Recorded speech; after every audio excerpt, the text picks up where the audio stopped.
And with that said, let me move forward to our last speaker in the session, David Baker. Let me introduce him. So he is the Director of Institute for the Protein Design and Harvard Hughes Medical Institute Investigator, a Professor of Biochemistry and Adjunct Professor of Genome Science, Bioengineering, Chemical Engineering, Computer Science, and Physics at the University of Washington. His research group is focused on design of macromolecular structures and functions. Dr. Baker has published over 600 research papers, been granted over 100 patents, and co-founder of 21 companies. Dr. Baker is recipient of the Breakthrough Prize in the Life Science, is a member of the National Academy of Science and American Academy of Art and Science. And as all you may know, he has recently got the Nobel Prize. On behalf of the all organizing committee members and all our colleagues here in the CATS, we congratulate you, David, on receiving the Nobel Prize. It's a huge honor for us to having you here. And please, stage is yours. I don't think so we can hear you. Can you say? How about now? Can you hear me now? Yes. Yeah. Perfect. Okay. Yeah. Well, thank you for the introduction. And let me just try and share my slides. Let's see. Here we go. Let's see. Slideshow. Can you see my slides? Yes. It is in presenter mode. Perfect. Thank you. Right, so I'm going to talk not about small molecule design, but about protein design. But they're small proteins, so it's close. So we have, the last few years really been focusing on developing new deep learning-based methods for protein design. So given a problem we want to solve, we start by, we basically specify the problem we want to solve, then generate protein backbones that solve that problem using RF diffusion. Then we assign sequences to those proteins using protein MPNN, and then we check whether those sequences actually encode the new structures by using Rosetta fold or AlphaFold. And then if they do, then since these are all brand new proteins, to make the proteins, we have to make synthetic genes, and then we put them into bacteria or yeast and see if they work. So everything I'm going to tell you about starts with a calculation, then we make a synthetic gene, make the protein, and test it. So I'll say just a few words about how RF diffusion works. So it's very similar to methods like DALL-E for generating images, where you take many, many different images, you noise them to different extents, you train a network to remove the noise, and then once that's been done, you can start with completely random noise and denoise it to generate images. In the same way, we took all the structures in the protein data bank, we noised them to different extents, trained RF diffusion to remove the noise, and then we could start with completely random noise, remove the noise, and generate proteins, structures that look like they were in the PDB, but they're actually not. Let's see. So I'll describe a couple different applications of this. The first is sort of the standard sort of therapeutics design problem, which is designing binders. So what we can do is take a target, this is the insulin receptor, and then carry out this diffusion process. And what it does is it generates a backbone which really conforms to the surface of the target, as you can see here. So as the denoising happens, it's been trained on protein complexes, so it knows what they should look like. And you can see the structure really fits nicely against the target.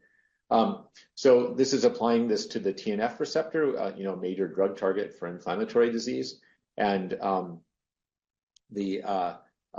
here's, you see the diffusion process. It generates a structure which is very, very shape complementary to the receptor. After taking the best designs, redoing just adding a little bit of noise, denoising, testing another small handful of designs, we get down to 8 picomolar. And these designs have some really neat properties in animals. They give complete protection against LPS-induced inflammation. They're actually more effective than Enbrel, which is pretty cool, probably because they're not blocking the TNF receptor 2, which is anti-inflammatory. And we can take these compounds and these designs and use this partial diffusion method to generate binders to other death receptor family members. And we can also convert these into quite selective agonists by bring together multiple copies of the receptor. We've been making binders to for a number of years, and spoken with many people at the NIH about this, against the different major pandemic viral families. For example, influenza, coronavirus. We have a compound that's slowly making its way to the clinic there. MERS. We have very potent neutralizers of Henipaviruses, Nipah and Hendra, and really across the spectrum. And I've talked a lot about that before, so I'm not going to talk about it today. More recently, we've been designing binders to snake venom toxins. And so we've made, Susana Torres has made binders that very effectively neutralize the major components of snake venom and give protection in animals when administered, even when administered, substantially after the toxin. So one thing I didn't say is that design proteins are super stable and have really long shelf lives. So for applications where you need, say, an anti-venom that can last for a long time, these could be very good. These are binders against a toxin, TCSL, that causes toxic shock. And these, again, are extremely potent, give very potent protection from lethal toxin administration in animals, as you can see here. These are binders that, again, protect very potently against the C. diff toxin. But here we need to make binders against two different sites because the C. diff toxin gets in through two different sites. We can not only condition this process on the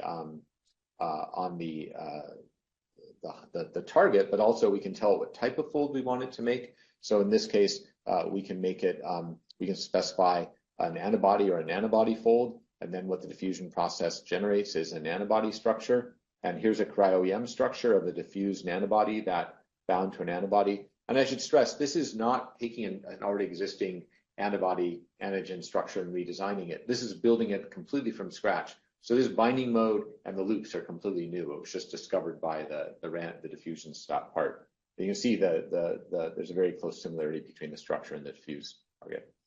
So we can put binders together to make agonists. Here's an agonist that this great collaboration with Mike and Stephanie Dugan, which is a very potent IL-21 agonist. And it turns out we're finding that these design proteins can have much more potent effects in animals than their natural counterpart. And so, for example, with IL-21, this is a mouse survival curve in a tumor model, and you can see with the analog we're getting much more prolonged protection, and that's what Mike and Stephanie have found, that the STAT signal activation lasts for much longer. The protein binds very tightly to the receptor, and it's very stable, so it doesn't get turned over, whereas most natural signaling molecules are meant to turn over quickly. So I think there could be a number of advantages of these as therapeutics. We can make these proteins, we can cage them in various ways so they're not active systemically. This is showing caging with a matrix metalloprotease site. This work by Hojung Shin. And we can also make these things only active when a target is present, for example, PD-L1. So here we have a caged mimic that unless PD-L1 is present, is completely inactive. If PD-L1 is present on a target cell, then it can open up and activate an effector cell. And we're finding for other types of compounds like leptins, we're also finding kind of very profound in vivo effects. We can target these compounds to tumors by attaching them to binding proteins, and also get potent potentiation of signaling. We can use these binders for targeted degradation. So we figured out how to design binders to proteins which undergo endocytosis and transcytosis. We can fuse these to a protein which binds a target, and then what happens is the design protein binds the target on the one hand, the endocytosing receptor on the other, and then takes it to the lysosome to degrade the target. And so we can target transcytosing receptors in different tissues and drive degradation. This is all looking at EGF receptor degradation in these different tissues. We can greatly enhance the potency of antagonistic antibodies by fusing this sort of targeted degradation signal to it. So this is a PD-L1 antibody, which is has some efficacy on its own, but if you look at, but when you fuse it to, so here's the tumor size, for example, when you fuse it to one of these recycling receptors, you get great potentiation of the effect because you're not only blocking the target, but you're degrading it. And we've recently figured out how to make this whole process catalytic, so one compound can lead to the turnover of many, many different target molecules, in this case, IgGs, for diseases that involve overabundance of IgG. And just wanted to show you quickly that we can also make binders to what's typically been very hard for drug discovery, which is completely disordered proteins. And we can do that in two ways. As shown here, we can just, during the diffusion process, we can let the target sample different conformations as well. And we get out quite potent and specific binders for a variety of different targets. We can use this approach to make binders to peptides involved in amyloid disease or proteins like A beta and tau. And we find that these binders really suppress aggregation. That's what you're looking at here. This is aggregation of A beta, for example, as you add increasing amounts of binder. And we can also make, this is sort of a different approach where we make proteins have these really extended grooves, as illustrated here for this dinorphin binder, where they essentially have pockets for each of the amino acids. And so we can make binders to a wide variety of different proteins and peptides. They're shown up here. And these bind quite tightly. This is a superposition of the crystal structure and a design model for one of these. It's very close. And again, they're kind of remarkably specific. So we can target very specific proteins. And one recent thing, this is work by Keija Wu. One recent cool thing is Jason Zhang, a postdoc in the lab, took Keija's method and made specific binders for each of the 4 RAS isoforms, which is really hard because they only differ by a few residues at the C terminus. So we can now, I'd say that targeting disordered regions has gone from from the hardest problem to actually the easiest problem, because we can now, because we can kind of force them into whatever shape we want. So anyway, that's what I wanted to tell you about today, and really excited about collaborations and using these technologies. I think I don't have much time. So the people who did the work are listed here, and I mentioned some of them already, and I'd be happy to take any questions. Well, really impressive presentation. Thank you so much, David. I think we have multiple questions in the chat. So I'll start with the first one. Most of your examples have helixes, and only one example with the beta sheets in them. Are those de novo? Are those de novo designed biases to the helices? Yeah, well, it's an interesting question. We just posted a preprint that's on design of binders that are exclusively against beta sheet-containing proteins. And the basic idea is, if you have an IG fold that you want to target, for example, a common feature is an edge beta strand. And so we condition the diffusion process to basically build a beta strand which pairs. So and we're finding that's a pretty powerful approach for beta-containing targets, because the edge of a beta strand is pretty polar. It's normally hard to get binders, but a complementary beta strand is a very good way to do that. So I think if you make the protein small in the diffusion process, there is a bias towards alpha helix, but I would say when we make binders now, I'd say it's about 50-50. Got it. Thank you so much. Another question. How about the bioavailability, solubility, aggregation, and other relevant in vivo effect proteins taken into consideration for these protein binders? I guess how they, have you coded that implicitly in your diffusion model? Right. So a couple of these have gone into clinical trials. So we know something about immunogenicity. I would say in general, these small proteins are very stable, very soluble, and they're obviously small. If you put them into an animal, they're going to be gone in 10 minutes, right? They just get filtered out in the kidney, except for the amount of protein the protein is bound to the receptor. And so, like I said, with the IL-21 mimic, what the Dugans found was that you could still measure activity after 24 hours. So the protein that binds to the target stays there if the off rate is low. Everything else gets washed out. As far as immunogenicity, we see relatively small immune responses. We think that's because they're very stable and very soluble, so they don't get picked up very well by dendritic cells or processed. But it's clear, that will always have to be checked as anything goes through the development pipeline. So we had an IL-2 mimic that went through, pretty extensive clinical trials, and they did not observe major neutralizing antibodies.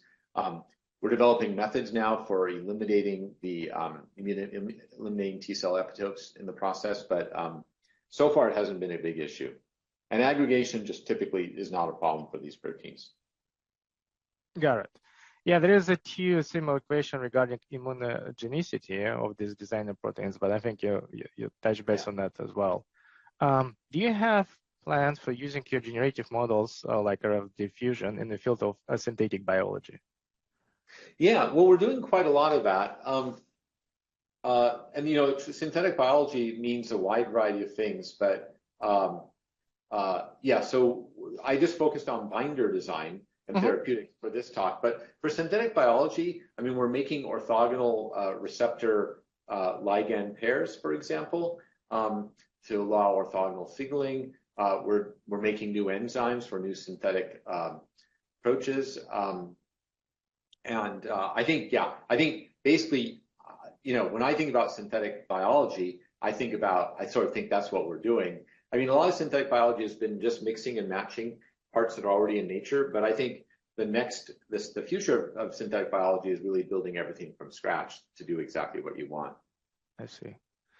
The follow-up question regarding to that, is there any plans to use non-essential amino acid-based protein binders? Yeah, so we can incorporate unnatural amino acids, and we do that in some cases to get a covalent interaction with the target. We do that for enzymes because we can get unnatural, chemistries in that way. You take a little bit of a price because the manufacturing gets hard. The main way we've done this is my colleague Gaurav Bardwaj is really leading the ground on that. Is we can use these same techniques to make macrocyclic peptides, and there we can, since we're chemically synthesize them, or now Gaurav's group is chemically synthesizing them, we can use a really wide range of amino acids. Got it. You mentioned training on the protein-protein complex data. Its supply of this data type is the biggest bottleneck to improve the performance. Basically, I think they're asking about the training set, right, for the building. Yeah, I think one of the things I think everyone knows, but the reason why the stuff we're doing and the stuff the DeepMind guys are doing works is because the PDB is such an amazing resource, and it's got it's the work of tens of thousands of people over 60 years with a cost of tens of billions of dollars. And it's not only an incredible amount of data, but it's incredibly well curated. So more structures would help. Where I think another place is, if you want to train a model to predict affinity, we don't really have those corresponding data sets for affinity. And so it's hard to train models to do that. So more structures would be good. One place where that would be good is we're designing TCRs now to bind to peptide MHCs, and there are only about 100 structures. So there, more structures would be useful. Certainly more structures of protein small molecule complexes and more diverse ones. We spent quite a bit of effort trying to get pharma companies to make those available because they obviously have a lot of structures of protein small molecule complexes, and that would certainly help. Because we're very excited about small molecule design using these methods, but I think that is definitely data limited now. Yeah, that would be great to see, the progress in that field as well. Is the off-target profiles of designing proteins the problem in the field? And if it is, how is it addressed? Well, it doesn't really seem to be. This is what you'd think would almost be the hardest problem, because there's like dynorphin A versus dynorphin B, and these are some related proteins, peptides, and these are all disordered, so there's no structure. We're just doing an experiment now. It's pretty cool. So we have made about 250 binders to about 250 different targets now, and we have this great collaboration with Matthias Mann's lab. They're doing pull downs on those. So we'll really learn what the specificity is. But so far they look to be pretty specific. I mean, the other thing we can do is knock out the target protein and see if there's any residual binding in the cell. So we're going to learn a lot about specificity. But we've done this all experiments against purified proteins. They're usually pretty specific. Got it. Is any progress on designing binders that recognize RNA specifically, like RNA binding proteins? Yeah. We're designing RNA binding proteins now. We have binders. It's not clear how specific they are. We're a lot further along on DNA binding proteins, and there we can make quite site-specific DNA binding proteins, and we're now incorporating nuclease sites into them. And I should say, with the binder stuff, I tell my students now that they can't work on protein binder design problems because it's a solved problem. But what we are doing is trying to incorporate catalytic sites into them. So, for example, you can bind and cleave the target. I see. A little bit high-level question from the audience. What is your vision in terms of the using synthetic proteins in the humans? Well, I think, I think that I'm very optimistic about these kind of techniques really transforming medicine. I mean, you can just get much more sophistication. Like I was showing, you could get right now. We treat autoimmune disease and cancer with these kind of global immunosuppressants or global immune activators. I think you get much more precision. You can make medicines that only act in the right time and place in the body with more intricate control mechanisms with these kind of design approaches than you can with just building off antibodies. I see. Do you see yourself that the more diffusion models closer to crystallographic data in the PDF in near future, like the quality of that, whatever you generate would be matching the quality of the PDB? Well, I mean, when we solve structures of these design proteins, they are often essentially identical to the crystal structures are essentially identical to the design model. So we're getting, and that's not always true, but we're getting really, really high accuracy. So like on this one, you can see there are a little bit of differences. So this one isn't right on, but we have some of the side chains are pointing in the wrong direction. But I think there's some other examples I showed here. Let's see, like I think I had a picture of a crystal structure. Where was it? I don't know where else I had, but like a lot of these are, I guess I don't have exact things, but a lot of these are just exactly spot on. Oh yeah, this is two crystal structures again, which are almost exact. I see, yeah, it's really impressive result. Yeah. In the future, which research direction do you think will be your top priority related to these issues? That's again, our audience really interesting. Yeah, well, let's see. Well, today I'm kind of interested in a broad range of things. As far as what I've talked about today and making protein therapeutics, I guess, like I said, my interest is really in making conditional medicines, things that are much more targeted and much more selective.